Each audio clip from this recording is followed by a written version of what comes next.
Tá frio lá fora, mas, irmãos, eu tô com uma palavra queimando no meu coração. Então fala assim, hoje... Não, fala com força, vai. Hoje eu vou pegar fogo, que a palavra de Deus vai me incendiar. Amém, amém. É isso aí. Irmãos, por favor, abre lá em Esther, capítulo 4, versículo 14. Esther 4:14. Se você tiver com o celular, você coloca lá na versão NVT, nova versão transformadora. Aleluia. Se você achar lá, diga amém.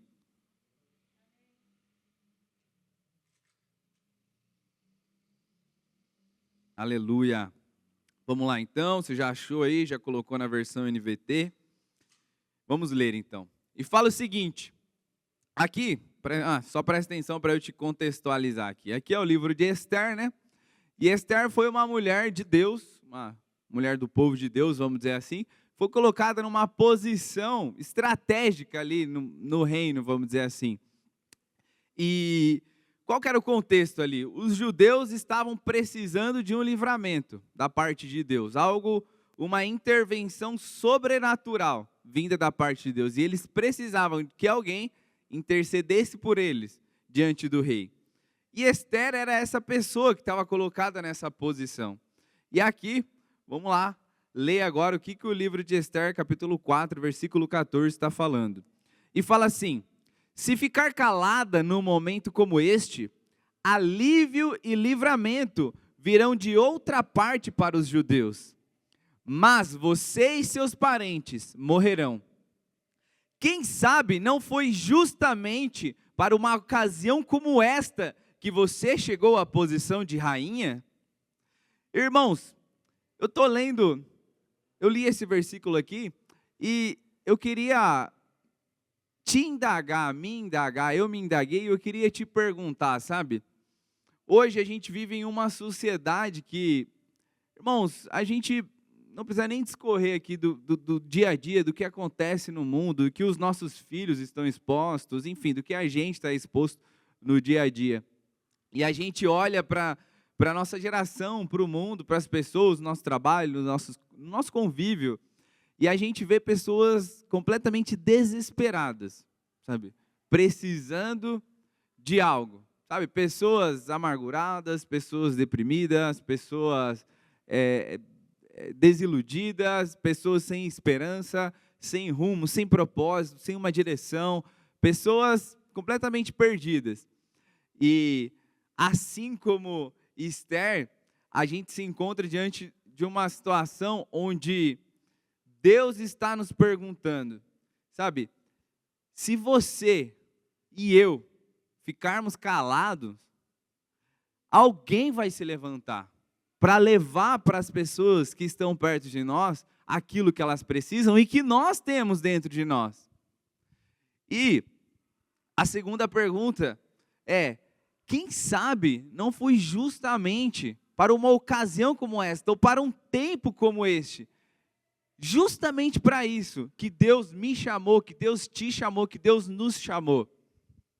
Sabe, irmãos, a gente precisa entender que nós somos a resposta. Repete comigo, eu sou a resposta para o mundo. Sabe assim, fala aí, eu tenho aquilo que o mundo precisa dentro de mim. Sabe, irmãos, e o tema da ministração de hoje é o seguinte, correndo com os cavalos. Esse é o tema, você vai entender aqui no meio de tudo aqui, que a gente vai falar.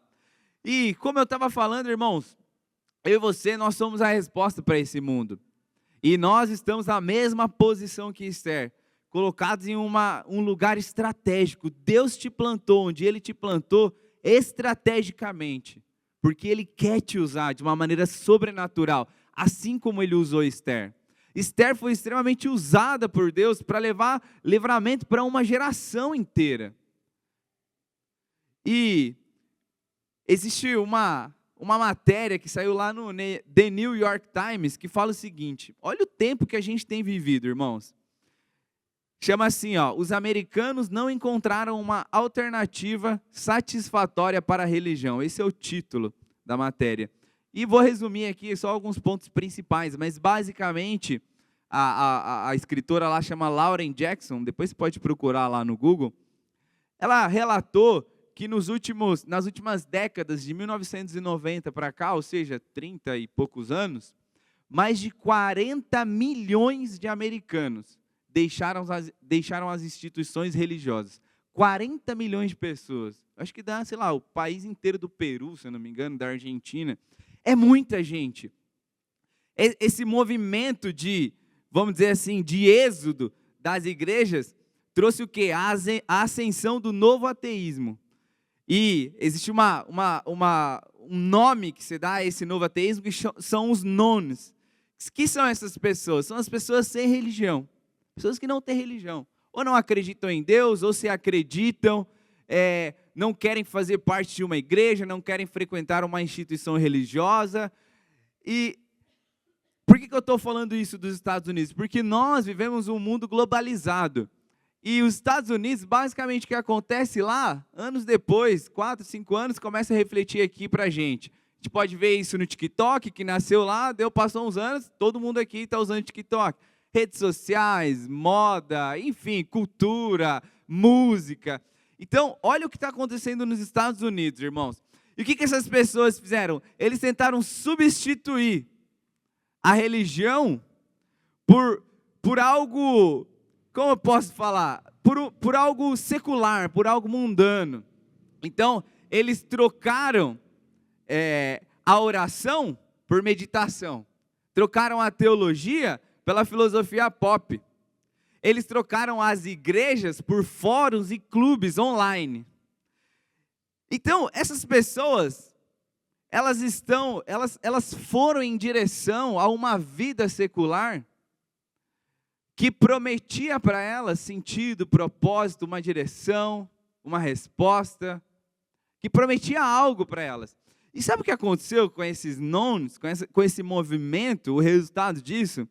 Essas pessoas sem religião, ateus, agnósticos, enfim, os nones, eles apresentaram menor bem-estar, menor gratidão, maior solidão. Então as promessas que o secularismo prometeu para eles não foram cumpridas. Hoje, irmãos, olha para as pessoas que trabalham com você. Eu trabalho com pessoas assim, pessoas que estão deprimidas, a pessoa não tem um sentido de vida. A pessoa, qualquer coisa que acontece, entra numa crise de pânico. Por quê? Porque a pessoa não tem Deus, a pessoa não tem uma base, a pessoa não tem uma estrutura edificada, firmada, a pessoa não faz parte de um corpo, de uma família. A pessoa não tem o Espírito Santo dentro, guiando, orientando. E olha que doido, irmãos. Essas pessoas, elas começaram a perceber que a religião, ela entregava muito mais do que doutrina. Ela entregava pertencimento, sentido, orientação, propósito. Elas perceberam que para ocupar o espaço que Deus nos oferece, esse secularismo, ele tinha que ter algo muito mais atrativo e profundo. Sabe, irmãos, esse é o contexto do mundo que a gente está vivendo hoje. E a gente vê ali nos Estados Unidos 40 milhões de pessoas. Vai saber quantas pessoas isso refletiu aqui no Brasil. E agora a pergunta que eu quero te fazer é, irmãos, quem sabe não foi para um tempo como este que Deus te chamou, que Deus me chamou. E é muito sério isso, porque a prova disso, irmãos, é o nosso irmão Giovanni. Não sei se vocês conhecem o Giovanni, o líder dos jovens, mas ele não era cristão, não lembro se ele acreditava em Deus, não acreditava, enfim, se eu não me engano, acho que ele era ateu, alguma coisa assim. Irmãos, um jovem que se dizia ateu, que não acreditava, que não tinha uma religião, mas que no fundo, estava desesperado, em busca de uma resposta, de um sentido, de um propósito. E quando uma mulher de Deus, a Bárbara, a esposa dele, se posicionou ali. Tudo bem que teve uma questão ali amorosa, né? Mas quando uma mulher de Deus se posicionou ali e falou para ele, ó, seguinte, se você não virar crente, meu filho, não tem nem jeito, não tem nem chance, esquece que você não vai ter nada comigo. Mas sabe, quando ela foi resposta para ele, irmãos, a gente vê aqui um menino de Deus, um jovem de Deus, cheio do Espírito, cheio do amor, liderando uma juventude inteira, liderando uma geração. A gente participou de um acampamento ali. Irmãos, que homem de Deus. Mas por que ele se tornou um homem de Deus? Porque alguém entendeu que nós somos uma resposta para essa geração perdida. E Deus nos colocou onde nós estamos para que a gente faça a diferença. Repete comigo, fala assim, Deus, conta comigo. Ô irmãos, sabe lá em Romanos, você não precisa abrir, só presta atenção, capítulo 8, versículo 19 ao 22, fala assim, ó, pois toda a criação aguarda com grande expectativa o dia em que os filhos de Deus serão revelados. Toda a criação, não por vontade própria, foi submetida por Deus a uma existência fútil, na esperança de que, com os filhos de Deus, a criação seja gloriosamente liberta da decadência que a escraviza. Pois sabemos que, até agora, toda a criação geme, como em dores de parto. Irmãos, esse é o resumo do mundo que a gente vive. Esse é o resumo do lugar onde nós estamos inseridos, do tempo em que nós vivemos. E sabe, irmãos, fala assim, de novo, pelo amor de Deus, fala com convicção, fala assim, eu sou a resposta para essa geração. Irmãos, você é mesmo a resposta para essa geração. Deus te escolheu. Sabe, você está colocado em um lugar estratégico, você exerce influência em pessoas que eu jamais vou alcançar, que o pastor Eli, o pastor Daniel, que talvez pessoas aqui jamais tenhamos contatos, mas você tem acesso ao coração dessas pessoas. E a minha indagação para você é, o que você tem feito? O que eu tenho feito? Como nós temos reagido? Essa semana, segunda-feira, terça, não lembro, eu estava saindo do meu prédio, irmãos, o meu zelador, eu converso com ele assim, oi, tudo bom? Você faz umas brincadeirinhas, meu zelador falou, senhor Jonathan, opa, tudo bom? Não, vem aqui por favor, é um assunto pessoal. Falei, o que aconteceu? Falei, nossa, então, é o seguinte, ele até falou assim, não, seu irmão, eu sei que seu irmão não tem jeito, mas o senhor tem uma conexão forte com Deus, né? Falei, que? Como assim? Não, o senhor tem uma conexão forte com Deus, né? Eu falei, não sei, acho que sim. Aí ele falou assim, não, então, é o seguinte, estou passando por uma situação assim, assado, com a filha dele, me explicou, tal, não sei o quê. Senhor, eu não sei mais o que fazer, senhor John. Já procurei psicólogo, psiquiatra, minha filha já está tomando remédio. Não tem jeito, não tenho o que fazer, não sei mais o que fazer, não sei mais para onde ir, não sei mais ao que recorrer. E sabe, irmãos, eu me vi diante de uma situação onde parecia que Deus estava gritando para mim. Sabe, foi para um tempo como este que eu te levantei, que eu te escolhi, que eu te coloquei nesse condomínio, que eu fiz você morar nesse lugar por 3 anos, sabe? Para que você seja a minha resposta para esse homem. Sabe, eu tinha escolha de fazer o seguinte, falar, rapaz, não, beleza, vou levar lá, vou mandar uma mensagem para o meu pastor, falar para ele orar por você, não, vou fazer não sei o quê. Mas não, irmão, sabe o que a gente tem que fazer numa situação como essa? Ei, fulano de tal, não vou nem falar o nome, vai que você vai no meu prédio lá. Ô, fulano de tal, seguinte, vamos orar, cara, pela sua filha. Falei de Deus para ele, falei da palavra, falei do poder sobrenatural de Deus, de trazer cura, libertação para a filha dele. Oramos pela filha dele, incentivei ele em nome de Jesus, ele vai estar aqui com a família dele domingo. Mas sabe, eu saí dali e falei, rapaz, é isso. Sabe, nós temos que estar com os nossos olhos abertos, entendendo todas as oportunidades onde nós temos no nosso dia a dia de ser boca de Deus, resposta de Deus para as pessoas. Mas o que parece, o que às vezes como a gente tem encarado esse chamado de Deus para as nossas vidas. E eu vou falar um pouco aqui de Jeremias, sabe?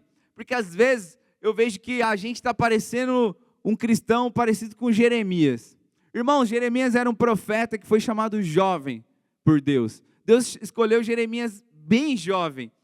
E Deus falou diretamente para ele: ei, Jeremias, antes de você nascer, antes de você estar lá no ventre da sua mãe, eu te conheci, eu te escolhi. E sabe o que Jeremias falou para Deus? Jeremias falou assim: ô Deus, mas eu sou apenas um menino, eu não sei falar. Ô Deus, eu não sei pregar, como que eu vou pregar para o meu zelador? Como que eu vou pregar para o meu vizinho? Eu não tenho o dom da pregação. Sabe o que Jeremias falou? Jeremias falou: ei, eu estou inseguro, Deus, como que eu vou cumprir aquilo que você me chamou para fazer? Eu não consigo, eu não posso, eu não sou capaz, não estou preparado. E a missão, o chamado de Deus, irmãos, para Jeremias era anunciar o juízo de Deus, anunciar o exílio babilônico e chamar o povo para o arrependimento. Irmãos, era uma missão difícil, era um desafio aquilo que Deus chamou Jeremias para fazer. Mas Jeremias se sentia incapaz de fazer e de cumprir aquilo para o qual Deus chamou ele. E sabe, talvez às vezes eu e você, a gente está assim. A gente leva a nossa vida natural e se sente incapaz. Acha que aquilo que Deus chamou a gente para fazer é grande demais, é difícil demais, é caro demais. Mas não é, irmãos, você serve a um Deus todo-poderoso. E sabe o que Deus fala para Jeremias? Abre lá, por favor, em Jeremias, capítulo 12, versículo 5. Jeremias 12, 5.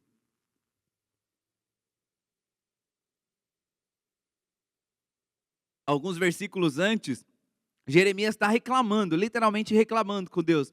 Mas Senhor, por que os ímpios prosperam? Por que eles, as coisas que eles fazem dá tudo certo, Senhor? Por que aqueles que não te amam estão sendo bem-sucedidos? E olha o que Deus fala para Jeremias no versículo 5. Jeremias 12, 5. Deus fala o seguinte para Jeremias: se correr com os homens o deixa cansado, como você poderá competir com os cavalos? Se você tropeça e cai em campo aberto, o que você fará nas matas junto ao Jordão? Olha aqui para mim, na versão Nova Tradução na linguagem de hoje, diz assim, Jeremias, se você se cansa apostando corrida com os homens, como é que vai correr mais do que os cavalos? Se você não se sente seguro em uma terra de paz, como é que vai conseguir viver nas matas do Rio Jordão? E sabe, irmãos, Deus estava dando um sacode, chacoalhando Jeremias e falando para ele: ei, Jeremias, acorda, meu filho. Se você não está dando conta de correr com homens, como é que você vai correr com os cavalos? E o que Deus estava querendo dizer com isso? Ei, Jeremias, se você não está dando conta desse mundo natural, das coisas fáceis, daquilo que é básico, como é que você vai viver no meu nível sobrenatural? Como é que você vai cumprir aquilo para o qual eu te chamei para cumprir? Se você não se sente seguro numa terra de paz, como é que você vai conseguir viver nas matas do Rio Jordão? Como é que você vai enfrentar desafios, perigos, vencer as onças, os bichos que tinham lá na mata? E sabe, irmãos, a gente precisa se perguntar: quais têm sido os meus desafios? Quais têm sido os seus desafios? Sabe, talvez se a gente pegar para o nosso dia de hoje, e eu vou falar algumas frases aqui, se você já falou elas, dá risada, olha para frente, ninguém vai perceber que você já falou, e eu também, está tudo bem. Mas, sabe, às vezes que eu percebo, quais têm sido os nossos desafios? Nossa, mas o dinheiro hoje em dia não dá para nada, hein? Nossa, tudo aumenta, mas o meu salário não acompanha, rapaz. Olha o preço do mercado, você vai no... Nossa, essa eu já falei. Você vai no mercado, é 3 sacolinhas, R$100. Essa eu já falei várias vezes. Olha o combustível, que absurdo. Meu Deus, fui no hospital, mas é uma fila. 3 horas para ser atendido, tomar uma Becetacil lá. Nossa, meu Deus, não tenho tempo para descansar. Sabe, irmãos, vamos falar a verdade. Escutando frases como essa, escutando a gente falar isso, momentos como esse, fala a verdade, se parece que a gente não está fazendo os mesmos questionamentos que Jeremias. E Deus olhando para a gente, meu filho, você está reclamando de fila de hospital? Você não está dando conta disso? Como é que você vai viver o sobrenatural? Como é que você vai ser resposta de Deus para uma geração desesperada, desiludida? Sabe, irmãos, a gente precisa acordar de uma vez por todas. Os dias estão se encurtando, irmãos. A gente não está brincando de ser igreja, irmãos. A cada dia que passa não é um dia a mais na nossa vida, é um dia a menos para Jesus voltar, é um dia a menos. Sabe, a cada dia que passa e que a gente não se posiciona como igreja, como resposta de Deus, irmãos, são pessoas que talvez morram e nunca ouviram falar de Jesus, ou que talvez morram e vão para o inferno, porque a gente decidiu se posicionar, e ao invés de viver e correr com os cavalos, a gente está correndo com os boletos. A gente está reclamando, a gente está murmurando, a gente está achando difícil o seu vizinho chato que está lá com o som alto. Irmãos, a sua vida é muito mais do que pagar boleto, a minha vida é muito mais do que esperar chegar o pagamento para comer uma pizza. E se a gente não entender isso de uma vez por todas, irmãos, sabe, alívio e livramento virão de outra parte para essas pessoas. Porque a gente decidiu correr com homens, quando Deus está nos chamando para correr com os cavalos. Sabe, irmãos, esse versículo, quando eu li, ele mexeu comigo. Faz mais de, acho que 2 meses que eu estou com esse versículo na minha cabeça. Ei, se correr com homens te deixa cansado, como você poderá competir com os cavalos? E eu fui pesquisar, sabe, um homem correndo, ele corre em média, numa velocidade de 8 a 15 km por hora. Irmãos, eu gosto de corrida, eu faço corrida. Quarta-feira, ontem, eu fiz um treino e lá no aplicativo tem a velocidade que eu corro. Eu corri numa velocidade média de 12 km por hora. Irmãos, vou te falar, eu fiquei 1 hora e 16 minutos correndo, sem parar. Rapaz, é difícil, viu? Correr a 12 km por hora é uma velocidade alta. Se você não fez teste, coloca lá na sua esteira, 12 e vai. Quanto tempo você aguenta? Irmãos dos céus, é uma velocidade alta, mas um homem corre na média entre 12 e 15. Se 12 já é rápido, 15, então, meu Deus, deve ser rápido pra caramba. Essa é a velocidade que um homem corre, uma mulher, enfim, que um ser humano consegue correr. Sabe qual é a velocidade que um cavalo corre? Galopa? Ele galopa numa velocidade média entre 40 e 48 quilômetros por hora. Fala a verdade.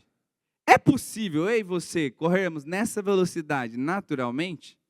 Sabe qual que é o recorde mundial de maior velocidade que um ser humano na história conseguiu atingir? 44 km por hora. O Usain Bolt. Ele é o 44,72 km por hora. Ele conseguiu essa velocidade máxima dentro de uma janela de 9 segundos. Onde nos 9 segundos a velocidade média dele foi 37. Mas dentro disso, no pico de velocidade, ele atingiu 44,72 e depois caiu. Ele conseguiu por alguns segundos manter essa velocidade. E o que eu quero te dizer com isso? O que eu quero mexer com você com isso? Ei, irmãos, olha o que a gente consegue fazer no natural. 12 km por hora, em média. E olha onde Deus está nos chamando para viver. A 44 km por hora. E sabe por que a gente se sente incapaz de correr nessa velocidade? De correr com os cavalos e de viver tudo aquilo que Deus tem para a gente? De ser uma resposta para essa geração? Porque a gente quer cumprir a vontade de Deus com as nossas próprias forças e habilidades. Irmão, com a sua força, com a sua velocidade, você vai correr no máximo 20 km por hora por 3 segundos, depois você desmaia. Eu já vomitei correndo. Um esforço excessivo. Cansa, não dá para você correr. Você e eu só vamos conseguir correr com os cavalos e viver tudo aquilo que Deus tem para nós, se a gente decidir de uma vez por todas, e a gente entender de uma vez por todas, que eu e você só viveremos aquilo que Deus tem para nós, só cumpriremos aquilo que Deus tem para nós, se a gente tiver uma dependência total do poder de Deus, em operação em nós e através de nós. Não é na nossa força que a gente vai cumprir, irmãos. Não foi na força dele que Jeremias cumpriu aquilo que Deus chamou ele. Repete comigo, eu vou. Não, irmãos, fala com força, eu vou ser resposta para essa geração. Porque o poder de Deus em operação em mim vai fazer. E sabe, irmãos, eu vou pegar aqui, vou passar rapidamente aqui. Porque lá no livro de 1 Samuel, 2 Samuel, relata a história dos valentes de Davi. E sabe, irmãos, os valentes de Davi, só para você entender no contexto, Davi foi ungido rei, né? Acho que todo mundo sabe, ainda jovem, mas ele não assumiu o reinado assim que ele foi ungido lá, que Samuel ungiu ele. Não, demorou anos para ele assumir o reinado. E durante esses anos ele passou fugindo, escondido em cavernas. E numa dessas cavernas, homens começaram a se achegar a ele. Homens que decidiram seguir, não, eu vou seguir esse rapaz porque ele é ungido de Deus e ele vai ser o rei. Então homens começaram a se achegar. Só que, olha o que engraçado, em 1 Samuel, capítulo 22, versículo 2, diz assim, ó, literalmente, eram homens que estavam em situação de aperto, endividados e amargurados. Sabe, irmãos, esses homens que se achegaram a Davi, que depois se transformaram nos valentes de Davi, não eram os homens mais capacitados do mundo. Não eram os mais preparados, não eram os mais habilidosos. Pelo contrário, endividado, amargurado e em aperto. Sabe, às vezes, irmãos, tem situações que a gente vive que a gente está nesse balaio aqui, a gente está num aperto, passando uma prova. Às vezes a gente está até endividado, amargurado. Mas sabe, irmãos, o que esses homens têm? Esses homens entenderam que quando o poder de Deus está em operação em nós e através de nós, coisas sobrenaturais acontecem. Esses homens entenderam, irmãos, que não era porque eles estavam endividados, amargurados e em aperto, que eles não poderiam se tornar aquilo que Deus chamou eles para serem. Deus chamou eles para serem os valentes de Davi, mas quando eles olhavam para a realidade deles, o que eles viam? Dívida, aperto, perrengue. E, irmãos, esses homens se tornaram a tropa de elite do exército de Davi. Eles eram do alto escalão. E olha, eu vou falar aqui rapidamente. O que esses homens foram capazes de fazer? Você não precisa ler. Não precisa abrir, mas lá em 2 Samuel, capítulo 23, versículo 8, fala a respeito de Josebe-Bassebete. Irmãos, esse homem, ele matou 800 soldados numa só batalha com a sua lança. Irmãos, você sabe o que é matar 800 homens com a sua lança numa batalha? Não é que ele matou 800 homens durante, não, é numa batalha. Um homem matou 800 soldados do inimigo. Você acha que ele fez isso com a força do braço dele? Você acha que ele fez isso com poder que ele tinha, naturalmente falando, irmãos, só foi possível porque ele estava completamente dependente do poder sobrenatural de Deus em operação na vida dele.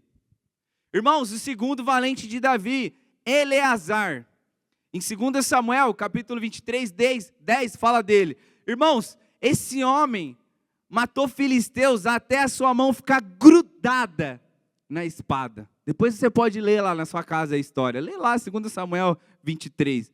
Irmãos, esse homem matou tanta gente. Não sei se era o sangue que grudou de tanta gente que ele matou, se era adrenalina, se deu cãibra. Irmãos, mas era tanta gente que esse homem matou, que a espada ficou grudada na mão dele. Sabe? E olha o que fala lá em 2 Samuel capítulo 23, versículo 9. E depois dele, Eleazar, filho de Dodô, filho de Aió, entre os 3 valentes que estavam com Davi, quando provocaram os filisteus que ali se juntaram à peleja, e quando se retiraram os homens de Israel. Este, quem? Eleazar, se levantou e feriu os filisteus, até lhe cansar a mão, e ficar a mão pegada à espada. E olha o que fala aqui, irmãos. Naquele dia, o Senhor, repete comigo, o Senhor. Não, irmãos, fala com força. O Senhor efetuou um grande livramento. E o povo voltou junto dele, somente a tomar o despojo. Irmãos, imagina a cena de guerra. O exército de Davi indo para lutar. De repente o exército abandona. Fica Eleazar e Davi. Eles olham, rapaz, os soldados estão correndo de medo, o inimigo está aqui na frente. O que a gente faz? Vamos para cima matar o inimigo. Mas olha aqui a resposta, irmãos, não foi na força dele. Foi na força do Senhor. Foi no poder do Senhor. O terceiro valente, Samá. Olha o que fala aqui a respeito de Samá, 2 Samuel, capítulo 23, versículo 11 e 12.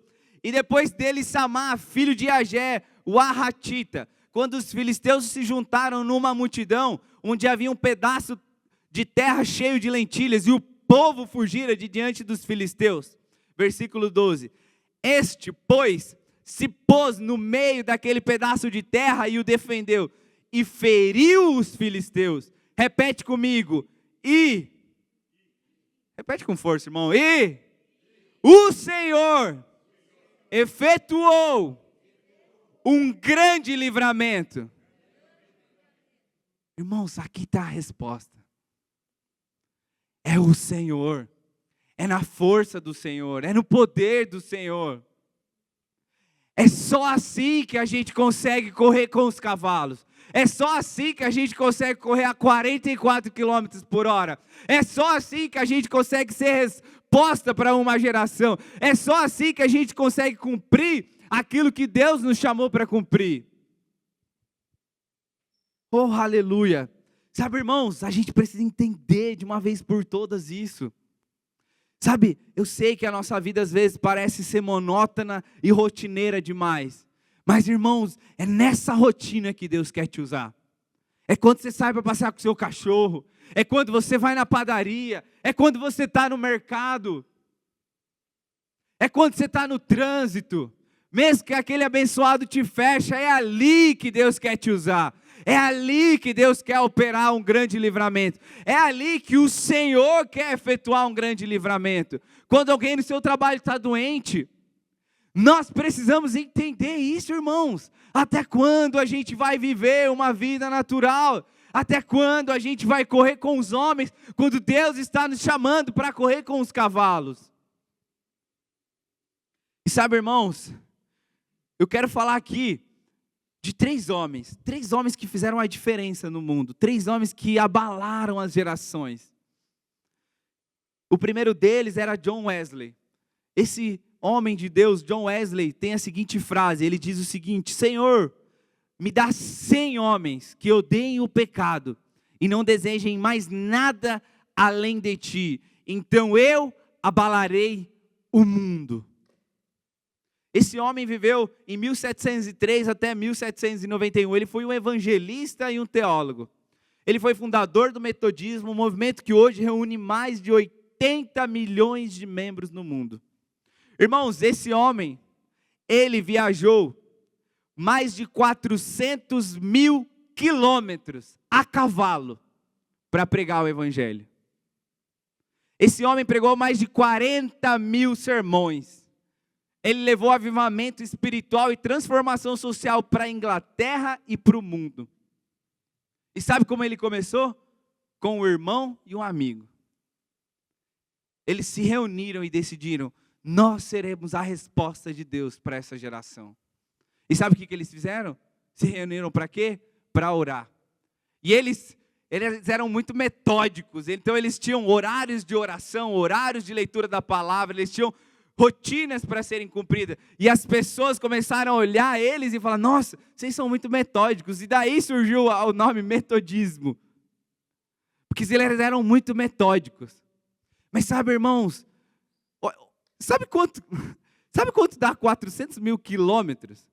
Irmãos, dá 10 voltas ao mundo. Esse homem deu 10 voltas ao mundo para pregar o evangelho. Imagina se a bunda desse rapaz não ficou quadrada, irmãos.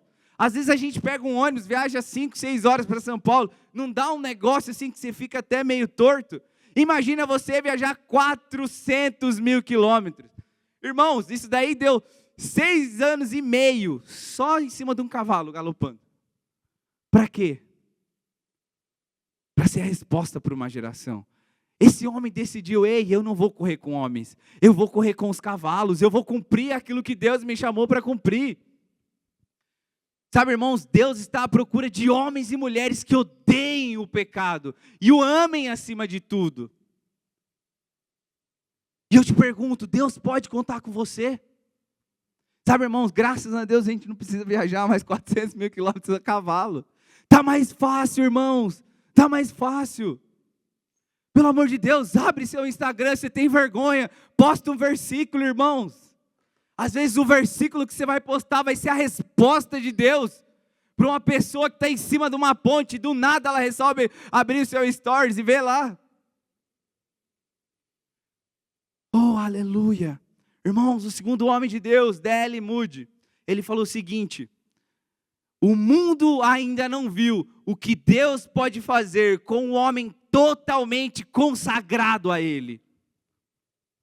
O mundo ainda não viu o que Deus pode fazer com um homem e uma mulher totalmente consagrada a Ele.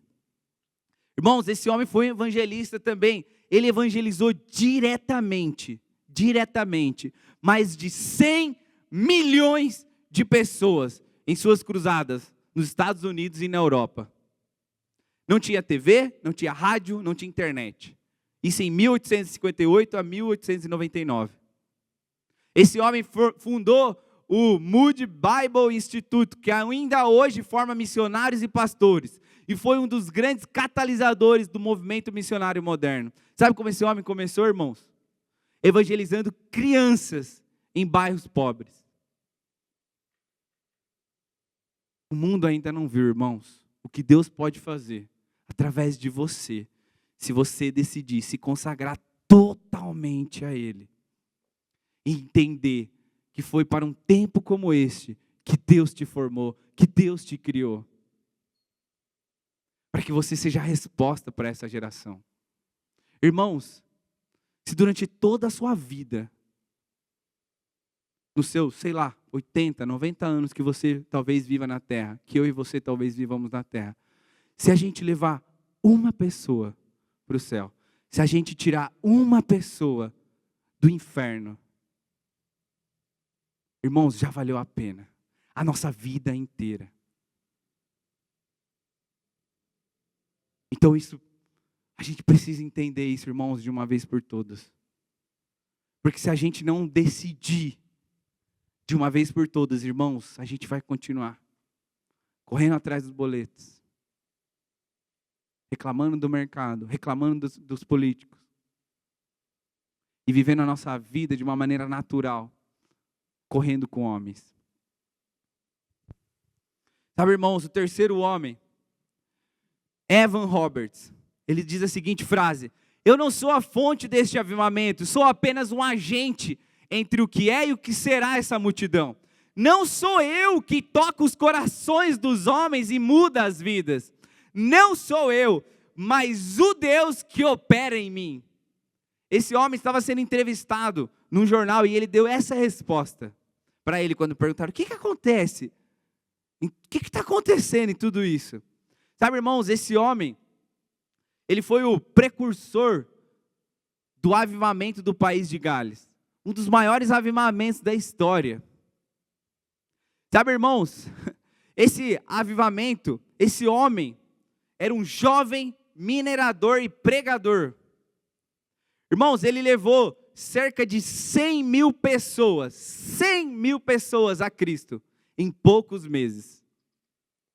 Com apenas 26 anos, pregava intensamente sobre arrependimento e rendição ao Espírito Santo.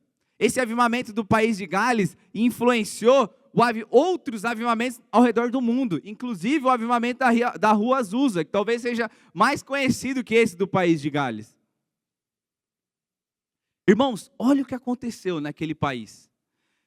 Muitos largaram os vícios, crimes. Sabe o que acontecia lá, irmãos? Os ladrões, eles se convertiam e eles pegavam as coisas que eles tinham roubado e iam devolver para as pessoas, irmãos. Sabe o que aconteceu? Bares fecharam naquele país. Os bares fechavam, irmãos. As brigas nos estádios cessaram. Não tinha mais briga no estádio. Os tribunais de justiça estavam vazios, irmãos. Tribunais de justiça vazios. E olha que doido. Era um país onde tinha muita mineração. Irmãos, não sou eu que estou falando, é a história, você pode buscar lá. Até os burros, os animais, nas minas de carvão, estranharam os mineiros, o comportamento dos mineiros, dos mineradores. Por quê? Porque eles pararam de xingar. Eles pararam de falar palavrão. Irmãos, você consegue entender o poder que há quando eu e você decidimos nos posicionar, entender e crer e viver de uma vez por todas, entendendo que não somos nós, mas é o Deus que opera em nós e através de nós, que nos escolheu, que nos chamou, que nos predestinou, que nos capacitou, que nos ungiu, que nos escolheu, que nos deu a sua palavra, que nos deu o seu Espírito.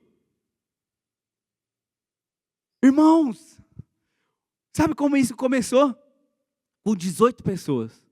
18 pessoas. 18 jovens que decidiram, vamos buscar Deus de uma maneira como a gente nunca fez antes. Olha como esses homens foram resposta de Deus para uma geração.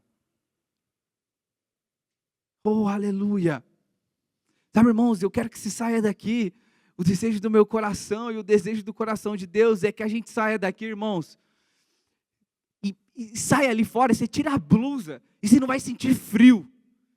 De tão quente que o seu coração, o seu espírito vai estar tão incendiado. Do fogo do Espírito. Que não vai deixar que você viva uma vida natural, onde você não vai se permitir correr com homens, porque você entende que Deus te chamou para correr com os cavalos, porque você entende que Deus te chamou para ser resposta para essa geração. Oh, aleluia! Abre lá, por favor, Mateus capítulo 28, versículo 18. Mateus 28, 18. E a gente está indo para o final. Jean e Camila, por favor, se vocês puderem ir lá. Mateus 28, 18, na NVT, se você está lá, se você chegou, diz amém, por favor. Vamos lá, vamos ler. Irmãos, essa daqui é a grande comissão. E fala assim, ó. Jesus se aproximou deles e disse: toda a autoridade no céu e na terra me foi dada. Versículo 19. Portanto, vão e façam discípulos de todas as nações, batizando-os em nome do Pai, do Filho e do Espírito Santo. Versículo 20. Ensinem esses novos discípulos a obedecerem todas as ordens que eu lhes dei. E lembrem-se disto, lembrem-se disto, lembrem-se disto: eu estou sempre com vocês, até o fim dos tempos. Oh, aleluia, irmãos. Você quer algo mais poderoso do que isso? Ele nos chamou, Ele nos escolheu, Ele nos capacitou. E Ele está dizendo: ei, eu e você não estará só. Você não está só. Eu estarei sempre com você, sempre com você, sempre com você. Onde você estiver, Deus estará com você, operando em você e através de você. Sabe, irmãos, é para isso que Deus te chamou, para a grande comissão. Fica de pé, por favor. Sabe, irmãos, Deus está nos chacoalhando, sabe? Deus, a gente consegue ver claramente, sabe? Esse movimento que não está acontecendo apenas na nossa igreja, irmãos. Esse movimento, ele está acontecendo, sabe? Deus está despertando a sua igreja, Deus está despertando o seu povo, Deus está chacoalhando os seus filhos e dizendo: ei, acordem de uma vez por todas. Não é só para correr atrás de boleto. Eu te chamei para correr com os cavalos. Eu te chamei para ser resposta para essa geração. Eu te chamei para levar avivamento. Eu te chamei para fazer discípulos. Eu te chamei para levar cura. Eu te chamei para levar salvação. Eu te chamei para levar provisão. Eu te chamei para ser a minha resposta para alguém, onde você estiver. Oh, aleluia! E sabe, irmãos, como isso é lindo de ver, porque qual é a visão da nossa igreja? O que nós temos escutado domingo após domingo? O que Deus tem falado aos nossos corações, vez após outra, irmãos? Atos 2:42, olha como a igreja de Atos vivia essa grande comissão. Olha o que fala lá, Atos 2:42, todos se dedicavam de coração aos ensinos dos apóstolos, à comunhão, ao partir do pão e à oração. Havia em todos eles um profundo temor, e os apóstolos realizavam muitos sinais e maravilhas.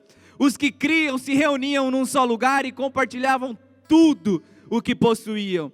Vendiam as suas propriedades e bens e repartiam o dinheiro com os necessitados. Adoravam juntos no templo diariamente, reuniam-se nos lares para comer e partir o pão com grande alegria e generosidade, sempre louvando a Deus e desfrutando a simpatia do povo. E a cada dia, repete comigo: o Senhor lhes acrescentava aqueles que iam sendo salvos. Oh, aleluia, irmãos. É para isso que Deus nos chamou. É para esse tempo que Deus nos chamou. Um tempo de comunhão, um tempo de oração, um tempo de generosidade, um tempo de partilhar o pão, um tempo de ser resposta. Oh, aleluia, irmãos. Oh, aleluia, irmãos. Aleluia, irmãos. Feche seus olhos, por favor, irmãos. Sabe, eu quero que você ore ao Senhor agora, sabe? Eu quero que você consagre a sua vida ao Senhor agora, sabe? Irmãos, Deus quer trazer esse avivamento para a nossa cidade. Deus quer sacudir as estruturas de Bauru, irmãos. E Ele quer usar você, Ele quer usar eu, Ele quer usar a nossa igreja, Ele quer usar os seus filhos, para que Bauru seja completamente abalada pelo poder sobrenatural de Deus. Pai, em nome de Jesus, Senhor, nós nos consagramos a Ti, Pai, nessa noite. Pai, em nome de Jesus, nós decidimos de uma vez por todas, Senhor, parar de correr com homens, parar de viver no natural, parar de viver uma vida, Pai, onde nós queremos cumprir a Tua vontade, o Teu chamado, com a força do nosso braço, Senhor. Nós decidimos de uma vez por todas, Pai, correr com os cavalos, correr em velocidade, correr uma carreira sobrenatural, Pai, cumprindo tudo aquilo que o Senhor nos chamou para cumprir. Pai, em nome de Jesus, declaro o Teu Espírito, Senhor, vindo sobre cada um de nós de uma maneira intensa, como um fogo sobrenatural, Pai, ardendo em nossos corações. Não nos calaremos, Senhor, nós não nos calaremos, Senhor, não retrocederemos, Pai, não deixaremos de cumprir, Senhor. Não seremos omissos, não seremos omissos, Senhor, nós cumpriremos, nós avançaremos, nós viveremos tudo aquilo que o Senhor quer que a gente viva, Pai, em nome de Jesus. Senhor, declaro, Pai, a Tua igreja, Senhor, o verbo da vida, Vila Flores, Senhor, vivendo, Pai, de uma maneira sobrenatural. Comunhão, oração, partir do pão, doutrina, generosidade, Pai, serão as nossas marcas, serão as nossas marcas, serão as expressões das nossas vidas, Pai, em nome de Jesus, Senhor, em nome de Jesus, Pai, em nome de Jesus, Senhor, aleluia, irmãos, feche seus olhos, nós vamos cantar mais uma música, irmãos, foi...